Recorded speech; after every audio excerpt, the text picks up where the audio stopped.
Here's something gripping and suspenseful for your video intro. I never thought a simple favor could turn into something so complicated. It all started one evening when I was just getting home from work. I had barely kicked off my shoes when I heard a soft knock at the door. It was Lisa, my neighbor's wife. She looked a little uneasy, her hands fidgeting as she stood there on my porch. We had always been friendly, the kind of neighbors who exchanged small talk and waved when passing by, but we weren't exactly close. So, seeing her at my door like that, especially at that hour, caught me off guard. "Hey, sorry to bother you," she said with a nervous smile. "I need a favor." I could tell she was hesitant to ask, and for a moment I wondered if something was wrong. Was she in trouble? Was her husband, Mark, okay? My mind raced through all the possibilities as I invited her in. She hesitated before stepping inside, glancing over her shoulder like she was making sure no one saw her. That alone should have been a red flag, but at the time, I didn't think much of it. Once we were in the living room, she let out a deep breath, as if she had been holding something in. "Look, I know this is kind of sudden," she started, "but I really need your help with something, and I don't know who else to ask." I nodded, signaling for her to continue. That's when she told me her situation. She and Mark had been having some problems. Nothing too serious, but enough to make things tense at home. Apparently, Mark had been acting distant lately, working late more often, and barely talking to her. She didn't want to jump to conclusions, but she had a bad feeling about it. That's where I came in. "I just need someone to keep an eye on him," she said, her voice barely above a whisper. "I know it sounds crazy, but I don't know what else to do." At first, I wasn't sure how to respond. It wasn't every day that someone asked me to watch their spouse. Part of me felt like I should say no. It wasn't really my business. But another part of me saw the desperation in her eyes, the way her fingers gripped the edge of the couch like she was holding on for dear life. She wasn't just being paranoid, she was scared of what she might find out. Against my better judgment, I agreed. I told myself it was just a small favor, that I was only looking out for a neighbor, but I had no idea what I was getting myself into. At first, it was harmless. I simply paid more attention when I saw Mark leave the house. I noticed the little things, how he started dressing differently, how he always seemed to be in a rush when he left. But then, one night, I saw something that made my stomach drop. That was the moment I realized this favor had gone way too far. That night, I couldn't shake the uneasy feeling in my gut. I had only agreed to keep an eye on Mark as a favor, nothing more. But now, standing there, watching him from a distance, I realized I had stepped into something much bigger than I had expected. I had seen him leave the house before, always around the same time, always in a hurry. But this time was different. He wasn't heading toward his usual spots, the gym, the grocery store, or even his office. Instead, he drove across town to a small cafe on the quieter side of the city. It wasn't just the change in routine that made my stomach turn. It was who he was meeting, a woman. She was already waiting for him at a corner table, her back turned toward the entrance. She wasn't Lisa. That much was clear. I couldn't see her face, but the way Mark leaned in, the way they spoke in hushed voices, it didn't seem like a casual meeting. It felt secretive, intimate. I told myself not to jump to conclusions. Maybe it was a colleague. Maybe it was innocent. But the longer I watched, the harder it became to convince myself. Mark glanced around every few minutes like he was making sure no one saw him. The woman touched his arm more than once, and he didn't pull away. And then, after about 30 minutes, they left together. I didn't follow them. I wasn't even sure what I would do if I did. Instead, I sat there in my car, gripping the steering wheel, my mind racing. I had no obligation to tell Lisa anything. It wasn't my business. And yet, I had agreed to help her, and now I had seen something I couldn't unsee. The question was, what was I supposed to do with this information? I barely slept that night. Every time I closed my eyes, I pictured Mark at that table, the way he leaned in close, the way his expression softened when he looked at her. I wondered if Lisa had ever seen that side of him lately. I wondered if she already knew, deep down, that something was wrong. By morning, I had made up my mind. I had to tell her. But before I could even reach out, Lisa showed up at my door again. And this time, she wasn't asking for a favor. She already knew something was wrong. And what she said next changed everything. Lisa didn't waste time with pleasantries. As soon as I opened the door, she stepped inside, her face pale, her hands gripping each other so tightly her knuckles had turned white. I could see it in her eyes. She knew. Maybe not everything, but enough. "I need to talk to you," she said, her voice tight. "Something's going on with Mark." I swallowed hard. "Lisa, She shook her head. "I don't think he's just distant anymore. I think he's lying to me." She let out a shaky breath and looked away for a second, like she was trying to hold herself together. "He left last night, said it was a work meeting, but I checked. There was no meeting." She turned back to me, her eyes searching my face. "You said you'd help me. Did you see anything?" I hesitated. The last thing I wanted was to be the one to break her heart, but I had already gone too far to back out now. "I did," I admitted, my voice quiet. "He wasn't at a work meeting." Lisa's lips parted slightly, like she had been expecting this answer, but had still hoped I would say something different.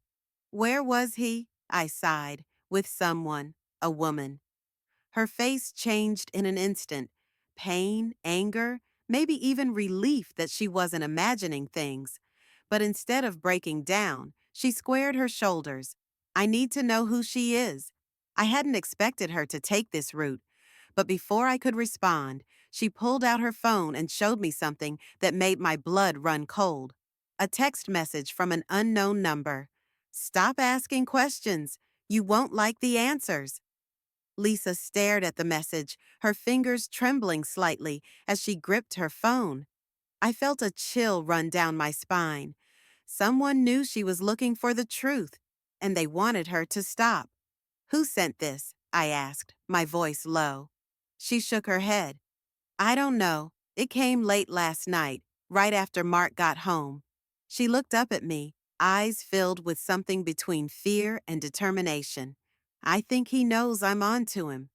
I exhaled slowly, my mind racing. This wasn't just about a man sneaking around behind his wife's back anymore. Someone was actively warning Lisa to stay away. That meant there was more to this than we realized. "Lisa, are you sure you want to keep digging?" I asked. "Whoever sent this, they're trying to scare you for a reason." She let out a bitter laugh. "I'm already scared, but what scares me more is not knowing." I couldn't argue with that. We decided to be careful, to gather more information before confronting Mark. Lisa went home, acting as normal as possible, while I tried to figure out who the mystery woman was. It didn't take long. A little online searching, cross-referencing social media, and suddenly, there she was. A woman named Claire. She worked at Mark's office, but that wasn't the part that made my stomach drop. It was the next detail I found. Claire wasn't just some random co-worker. She had a past that involved a very public scandal, one that had been buried quickly but not completely, a scandal tied to fraud, deception, and people who had disappeared. I picked up my phone to call Lisa, but before I could dial, a message popped up on my own screen. "Walk away. This isn't your problem." Someone was watching me too. I stared at my phone, my heart pounding. The message wasn't just a warning, it was a threat. Someone wanted me out of this, and they were making sure I knew it. I glanced around my apartment, suddenly feeling exposed. How did they even know I was looking into Claire? Had they been watching me this whole time? The realization sent a chill down my spine. Before I could think too much, my phone rang. Lisa. I picked up immediately. Hey, I was just about to call you. You need to come over, now. Her voice was shaking. Something's wrong. I didn't ask questions. I grabbed my keys and rushed across the street to her house. The moment she opened the door, I could see the fear in her eyes. I found something, she whispered, leading me inside and locking the door behind us. She pulled out a folder and spread the contents across the table. Bank statements, emails, printouts of news articles. I scanned them quickly, my breath catching when I realized what I was looking at. Mark's been moving money, she said. Large amounts, and not just recently. This has been going on for over a year. My head was spinning. What are you saying? That he's stealing? She hesitated.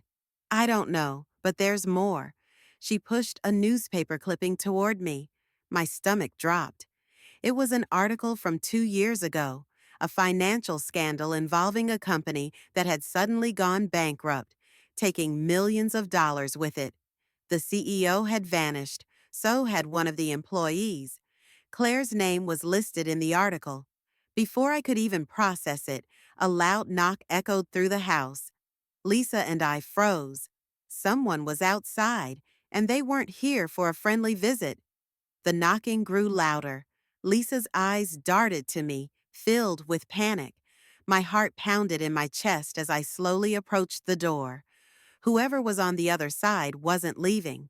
I took a deep breath and cracked it open just enough to see outside. Mark stood there, his face tight, his jaw clenched. But he wasn't alone. Behind him stood Claire. Lisa sucked in a sharp breath. I felt her stiffen behind me. Open the door, Mark said, his voice eerily calm. We need to talk. Every instinct told me to slam the door shut, but something about the way he looked at me, like he was more desperate than angry, made me hesitate. I stepped aside, letting them in. Lisa immediately confronted him. I know what you've been doing, she said, her voice shaking with a mix of fear and fury. The money, the lies, Claire. Mark let out a tired sigh and ran a hand through his hair.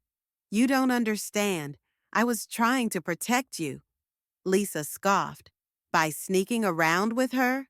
Claire finally spoke, her voice cool and measured. It's not what you think? She turned to me. You've been digging, haven't you? I didn't answer. Mark exhaled. I wasn't cheating, Lisa. I was covering my tracks. Claire and we're in trouble. Lisa and I exchanged a look. Then Mark dropped the real bombshell. The money? It wasn't stolen. It was hush money. Someone doesn't want the truth about that scandal coming out. And now they know we're too close. Before Lisa or I could react, Claire's phone buzzed. She glanced at the screen and paled. They're already here, she whispered. The room fell into silence. Claire's hands trembled as she turned the phone around for us to see. A single message glowed on the screen. You had your chance to walk away. Lisa gasped. Mark clenched his jaw. My stomach dropped. We need to go, Claire whispered. Now. But it was too late. Headlights flashed through the window. A sleek black car slowed to a stop outside. The hairs on the back of my neck stood up. Whoever was behind this wasn't just watching anymore. Mark grabbed Lisa's hand. We don't have time to explain everything, but you have to trust me. This isn't just about money. It's about what Claire and I found. If we don't disappear now, we might not get another chance. Lisa hesitated, her eyes filled with hurt and confusion. So what? You just leave? After everything? Mark turned to her, his expression softer now. It was never about lying to you. I was trying to keep you safe. A car door slammed outside. Footsteps crunched against the gravel. My pulse thundered in my ears. I had never meant to get involved in any of this. I was just doing a favor. But now, I was in too deep. Claire looked at me. You still have a choice. Stay here, forget all of this, and move on with your life. Or, she didn't need to finish the sentence. For a second, I considered it. Then I looked at Lisa, scared, betrayed, but still standing strong. The doorknob rattled. I swallowed hard. Let's go. And just like that, we ran.